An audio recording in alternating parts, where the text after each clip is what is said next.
You're going to want to check out my new listing with all of its new updates, like this new roof and this new garage. These new appliances in the spacious kitchen. All new carpet throughout the whole house. New paint throughout the whole house. This brand new fence.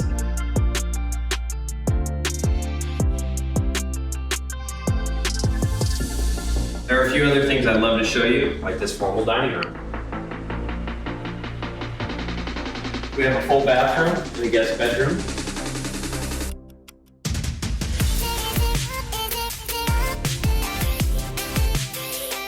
And we'll head into the primary suite.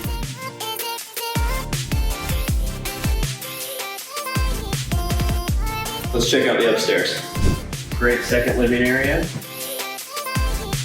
Another full bathroom. And 3 more bedrooms.